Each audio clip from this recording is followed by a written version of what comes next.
Channel. और आज की वीडियो में मैं आपके साथ शेयर करने वाली हूँ, आप में से बहुत सारे लोगों की रिक्वेस्ट पे ये वीडियो बनाया जा रहा है। तो चलिए स्टार्ट करते हैं। आगे बढ़ने से पहले आपने करना है चैनल को सब्सक्राइब, बेल बटन नहीं दबाओगे तो आधा काम हो जाएगा, ना आपको खबर पड़ेगी मेरी वीडियोस की और ना आप देख पाओगे। सो हाँ, बेल बटन को हिट कर देना, लाइक कर देना, और अगर आपको मेरी वीडियोस पसंद आए तो फ्रेंड्स के साथ आप शेयर भी कर सकते हैं।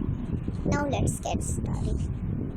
व्यूअर्स, आज की वीडियो ब्यूटी टिप्स के बारे में है। आज मैं आप लोगों के साथ शेयर करने वाली हूँ कि चेहरे पर जब झुर्रियाँ झाइयाँ आ जाए तो इससे कैसे छुटकारा हम पा सकते हैं।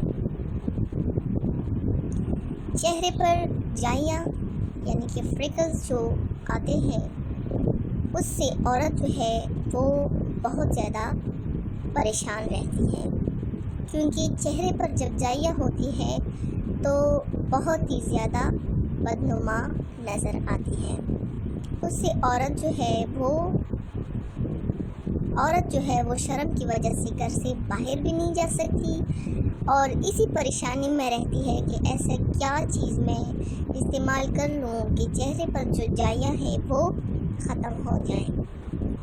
आज की वीडियो बहुत ज़्यादा एक सुपर इंटरेस्टिंग वीडियो है, जिसके यूज़ से आपके चेहरे की झाइयाँ, पुरानी सी पुरानी झाइयाँ हो, ये ख़त्म हो जाएंगे इंशाल्लाह। आप लोगों ने क्या करना है? आप लोगों ने ये करना है कि अगर चेहरे पर झाइयाँ जो है वो बहुत ज़्यादा बढ़ जाए, अगर कम भी हो तो वो फैलती रहती है।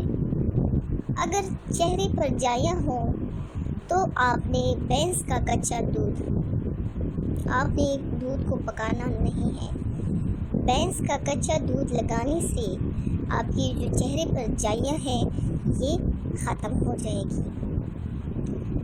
और यही कच्चा दूध आप आंखों के इर्द गिर्द भी, हलकों पे भी लगा सकते हैं और फिर सो जाएं। सुबह उठकर सिर्फ पानी से धो लें। साबुन का इस्तेमाल तो आप लोगों ने बिल्कुल भी नहीं करना, वरना असर जो है वो ज़ायल हो जाएगा। और आप रोज़ाना के इस्तेमाल से आपको वाज़ेह फ़र्क नज़र आएगा इंशाल्लाह। लेकिन आप लोगों ने इस टिप को लाजमी ट्राई करना है। भैंस के कच्चे दूध से पुरानी सी पुरानी झाइयाँ भी हो वो भी ख़त्म हो जाएगी। और आप लोगों ने मुझे लाजमी फिर कमेंट्स में भी बताना है। मेरे पिछले वीडियो को देखने का, पसंद करने का बहुत बहुत शुक्रिया। जिन हजरात ने मेरी पिछले वीडियो नहीं देखी वो ऊपर कार्ड पर क्लिक करके मेरी पिछले वीडियो देख सकते हैं। अपना ढेर सारा ख्याल रखिएगा। मिलते हैं मेरे नेक्स्ट वीडियो के साथ, तब तक के लिए अल्लाह हाफिज़।